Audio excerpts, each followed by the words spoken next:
Mesdames et messieurs, bonsoir. Bienvenue dans cette nouvelle édition de 22h. Et dans le titre, le président de la République, Ismaël Omar Guelleh, a reçu au palais présidentiel son homologue somalien, M. Hassan Cheikh Mohamed. Et autre titre dans cette édition, le cyclone Meg n'aura pas de conséquences directes sur Djibouti. C'est ce qu'a annoncé donc le responsable de l'Agence nationale de la météorologie. Réponse dans quelques instants. Le président de la République reçoit son homologue somalien. Le président de la République somalienne, Hassan Cheikh Mohamed, est arrivé ce matin à Djibouti.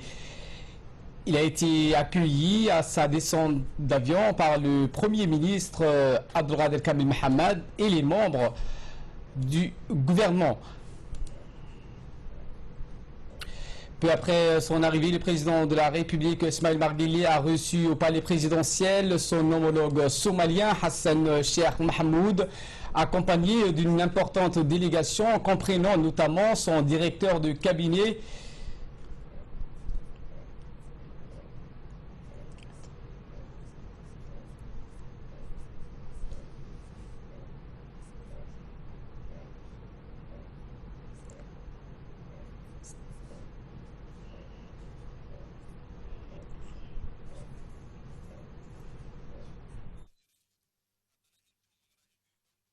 Les discussions entre les deux chefs de l'État ont porté essentiellement sur les bonnes relations entre Djibouti et Mogadiscio, mais aussi les derniers développements dans les domaines politiques et sécuritaires en Somalie.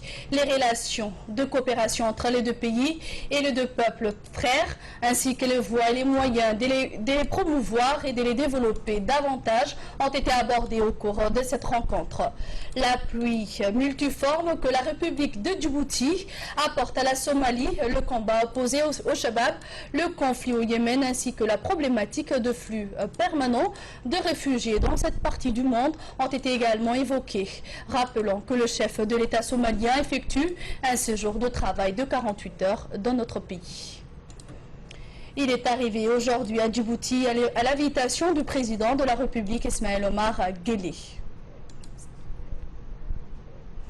Eh bien donc, le directeur de cabinet de la présidence somalienne, Mohamed Ali Omar, a affirmé que le chef de l'État somalien a mis à profit cette audience pour acquérir les conseils avisés du président Guelleh dans l'administration des principaux défis institutionnels qui se posent aujourd'hui à la Somalie, notamment donc l'adoption d'une constitution définitive, la mise en place d'un véritable système politique fédéral et l'organisation d'un scrutin présidentiel étendu à l'ensemble des régions et communautés somaliennes. Une semaine durant, du 1er au 8 novembre, le peuple djiboutien, dans sa diversité et sa grande majorité, a investi les rues de la capitale et des régions de l'intérieur pour clamer fort son attachement à voir le chef de l'État sortant, Ismaël Omar Guelleh, poursuivre son œuvre de bâtisseur d'une nation aspirant à plus de progrès social, au développement de son économie et à un épanouissement culturel.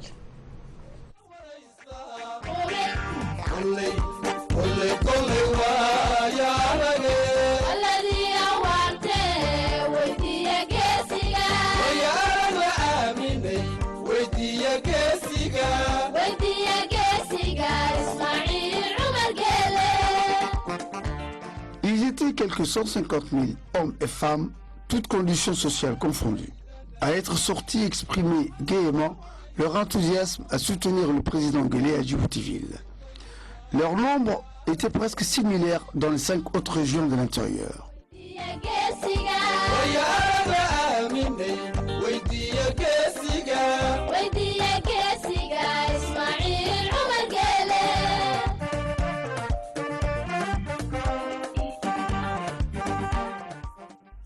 Ils sont successivement sortis manifester en masse à Arta, à Dikil et au Bok, en même temps vendredi dernier à El Sabieh, Tadjoura. Tous ont ainsi affirmé leur conviction première qu'ils récusent un saut vers l'inconnu et veulent éviter les affres et déchirements avec leur cortège de souffrances et de malheurs que supportent des milliers d'êtres humains.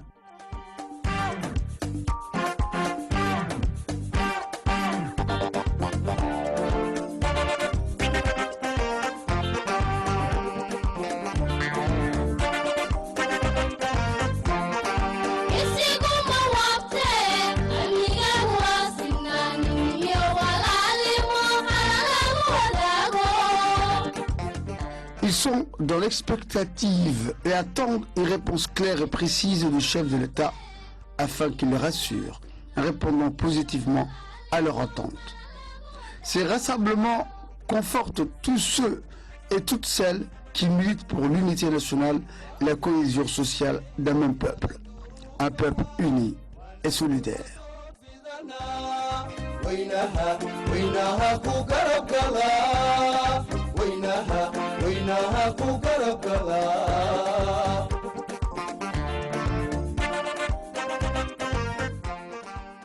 Pour les milliers d'hommes et femmes qui ont occupé les rues une semaine durant, leur seul souhait est que le chef de l'État se prononce le plus rapidement possible et à la première occasion. Leur attente leur semble longue. Ils savent qu'une élection présidentielle se prépare, nécessite des moyens et demande une mobilisation permanente pour continuer de convaincre les incrédules.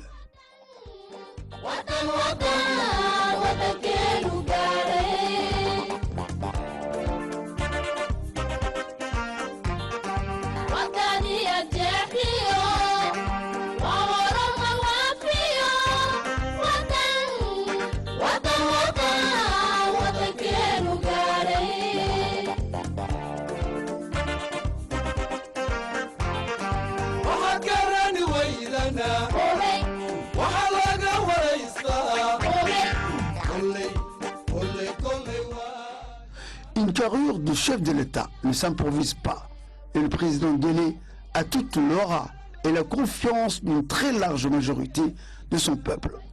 Il pourra ainsi poursuivre son œuvre de redressement économique et social.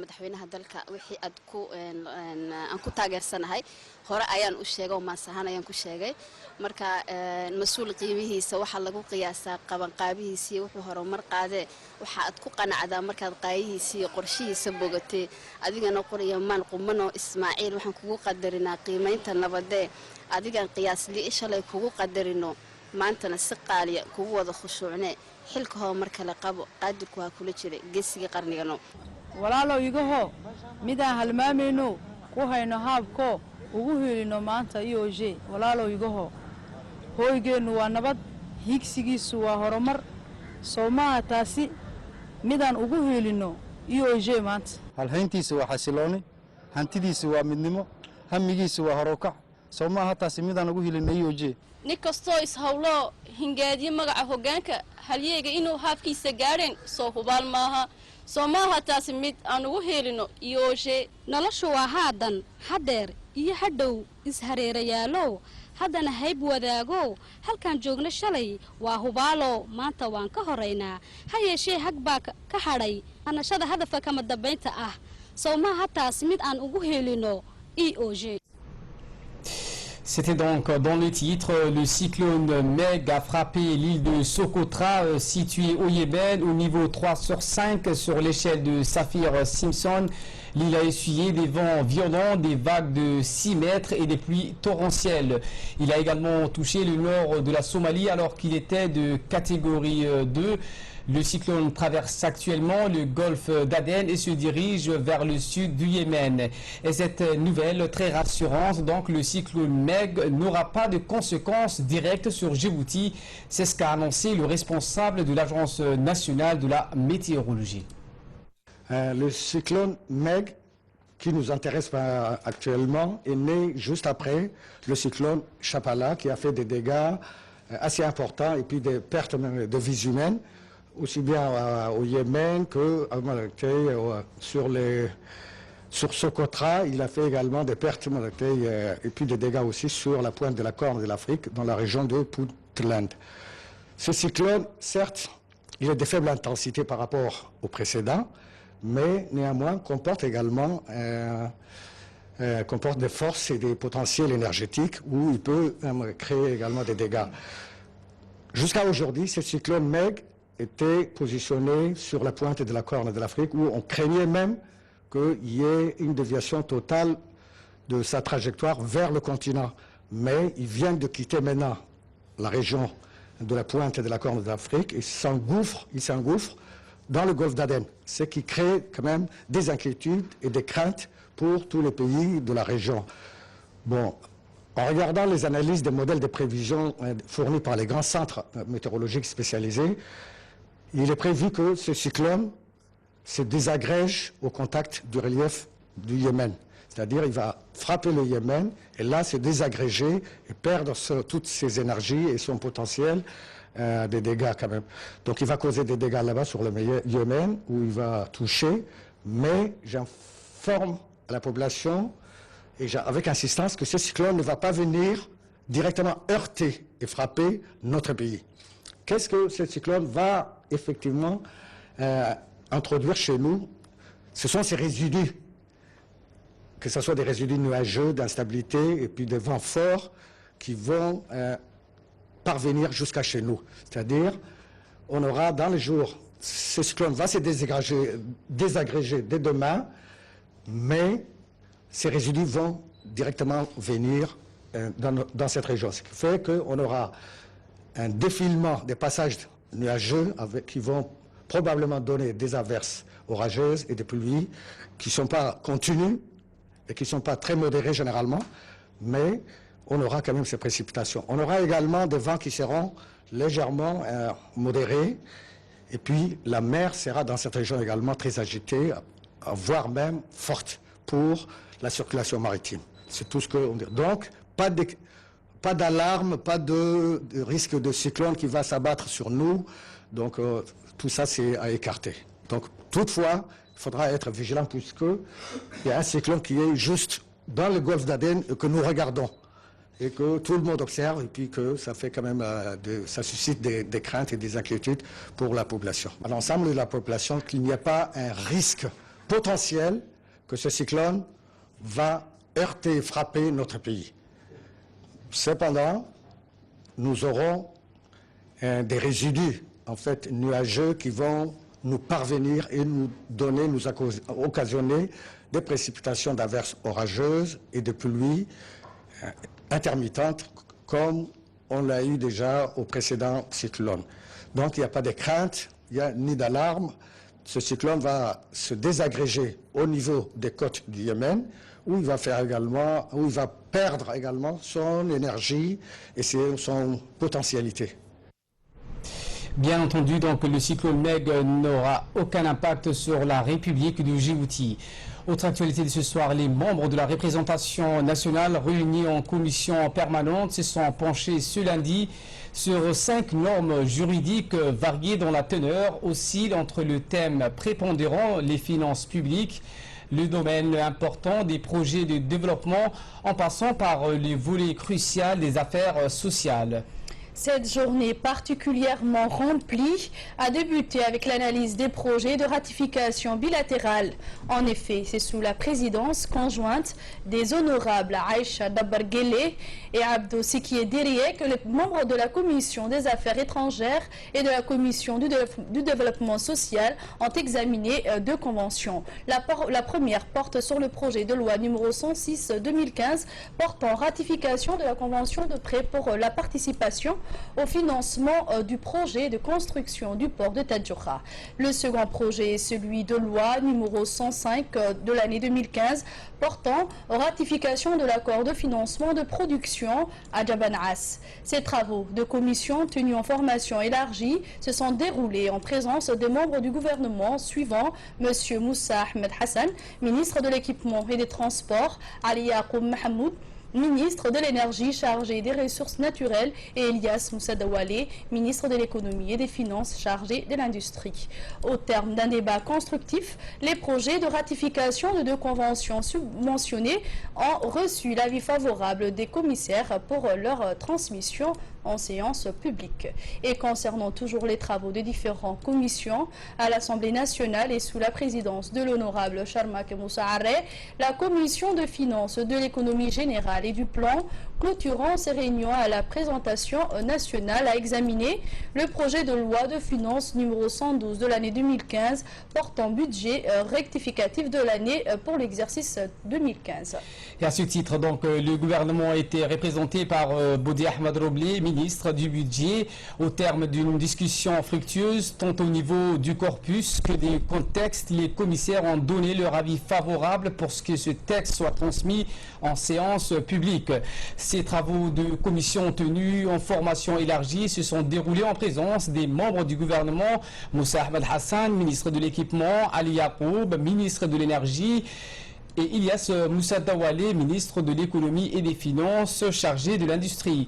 Au terme d'un débat constructif, les projets de ratification de deux conventions subventionnées ont reçu l'avis favorable des commissaires pour leur transmission en séance publique.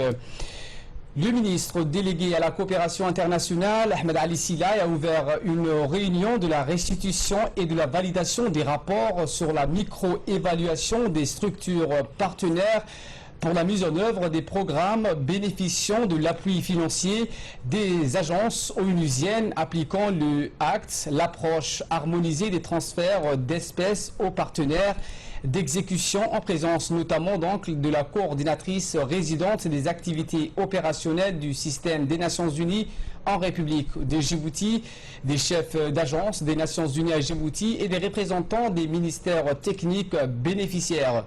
Cette micro-évaluation a été conduite pour permettre aux organismes des Nations Unies de déterminer les méthodes de contrôle et les procédures les plus appropriées à utiliser pour le transfert de fonds aux partenaires nationaux. Le cadre de coopération et développement entre le gouvernement djiboutien et le système des Nations Unies à Djibouti pour l'année 2013-2017 constitue une référence en matière de mise en œuvre des programmes sectoriels. Du système des Nations Unies et les partenaires nationaux. Une cérémonie d'inauguration d'un nouveau poste de santé a eu lieu aujourd'hui dans la capitale, plus précisément au quartier 7, sous le haut patronage du ministre de la Santé, Dr Kassim Ishaq Ousmane.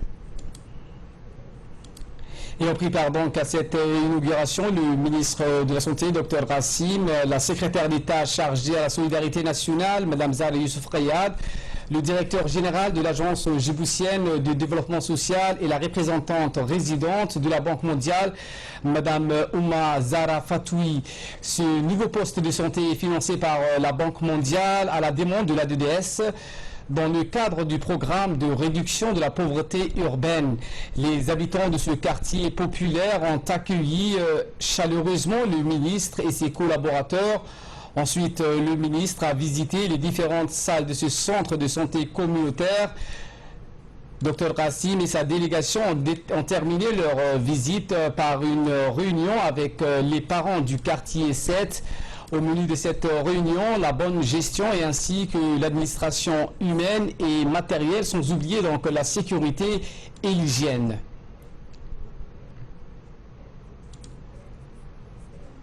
Ainsi que dans l'accès aux infrastructures et services de base. Depuis 2008, la Banque mondiale, à travers le Prépude, a contribué à l'amélioration du cadre de vie des habitants du quartier 7, notamment avec l'amélioration de l'accès aux infrastructures de base et aux services communautaires, comme ce centre de santé, le jardin d'enfants et les 2 terrains de sport équipés. Je profite également pour réitérer la disponibilité de la Banque mondiale à accompagner les efforts du gouvernement pour l'amélioration de la vie des citoyens, un développement durable et équitable. Je vous remercie.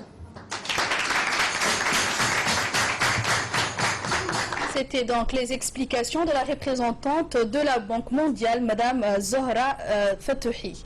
Lors de l'inauguration du centre communautaire au quartier 7, le ministre a exhorté la population du quartier 7 de bien conserver ce nouveau centre de santé en utilisant à bien le matériel de santé.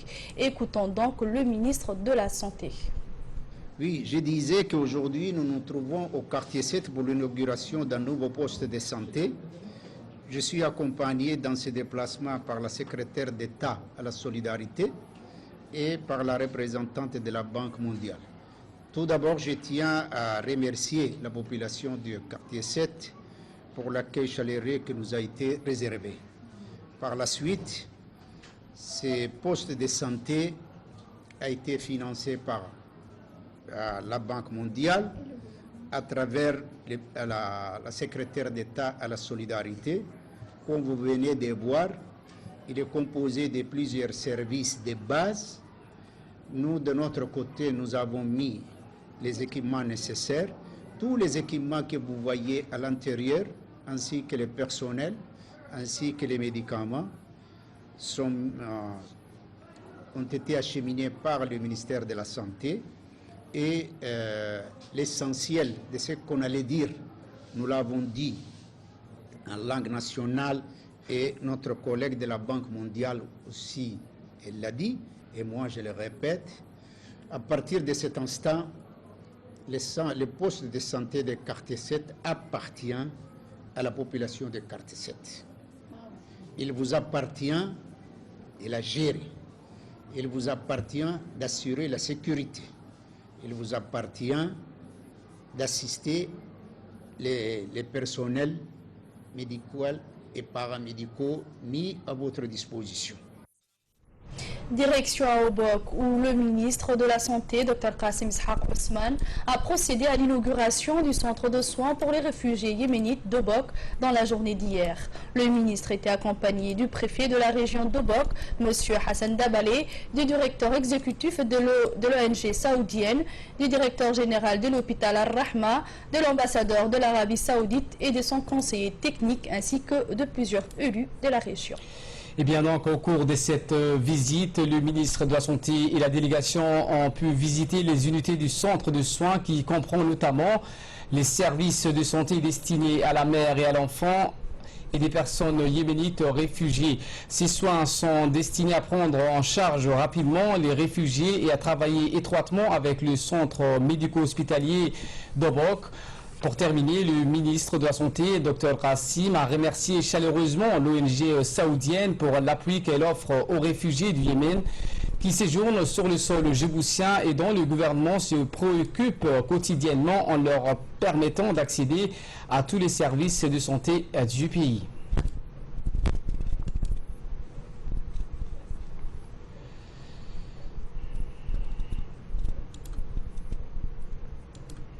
Et à toujours, donc, le ministre de la Santé, Dr Kassim Ishaq, s'est rendu donc dans le centre de Al-Rahma pour effectuer une remise d'un don d'aliments pour les orphelins composé de produits laitiers et des farines. Le ministre était toujours accompagné du préfet de cette région, Hassan Dabalé, du directeur exécutif de l'ONG saoudienne, du directeur de l'hôpital Al-Rahma ainsi que plusieurs personnalités. Pour terminer, le ministre de la Santé, Dr Kassim Ishaq Ousmane, et le préfet de la région, M. Hassan Dabalé, se sont rendus dans le centre médico-hospitalier d'Obok pour une visite de travail. Il a été accueilli par le médecin-chef du CMH, Dr Halem Arbahim, et enfin le ministre de la Santé, Dr Kassim Ishaq Ousmane, a remercié chaleureusement l'ONG saoudienne pour l'appui qu'elle offre aux réfugiés yéménites qui séjournent sur le sol djiboutien et dont le gouvernement se préoccupent quotidiennement en leur permettant d'accéder à tous les services de santé du pays.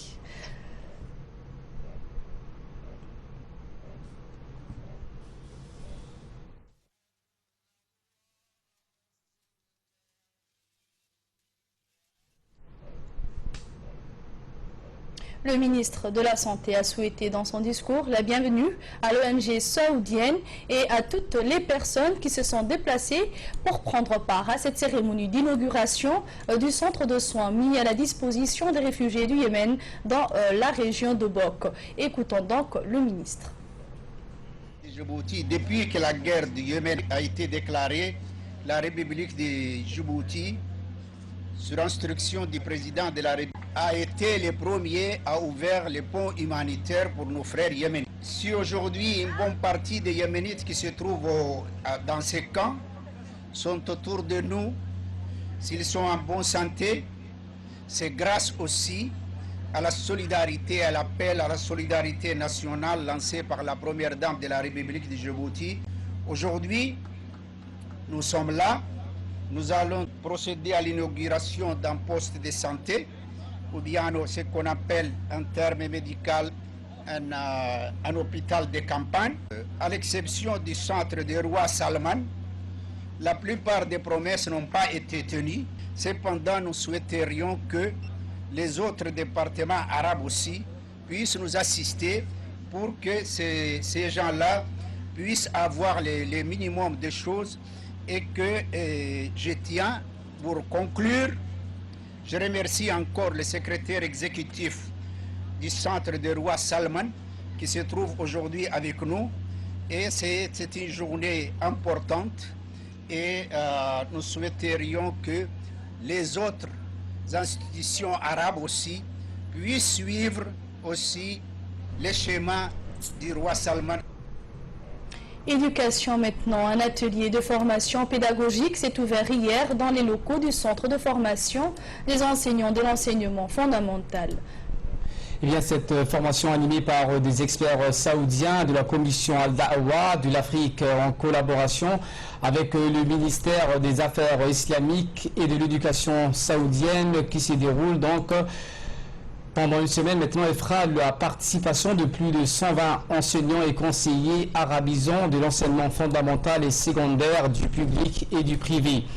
Le secrétaire général Haroun Omar, accompagné du directeur général de l'administration Salah Alouane et du conseiller technique Ismail Ibrahim, ont effectué aujourd'hui une visite pour s'enquérir du bon déroulement de cette session de formation au CFEF. La délégation accueillie par la directrice générale du centre, Aïcha Farah, ont pu constater la qualité et la rigueur dans laquelle se déroulent les modules de la formation. Cette formation est axée sur des thématiques de pédagogie générale ainsi que les méthodes d'enseignement de la langue arabe et intervient donc dans le cadre de la coopération entre la République de Djibouti, son ministère bien entendu de l'éducation et celui de l'Arabie saoudite. Et ces communiqués qui informent la population que dans le cadre du projet de la réhabilitation de la voirie urbaine de Djibouti-Ville, à travers la méthode des travaux à haute intensité de main-d'œuvre, HIMO, la coordination du programme d'investissement national se propose de constituer un stock de pierres taillées avec le concours du Fonds de solidarité nationale.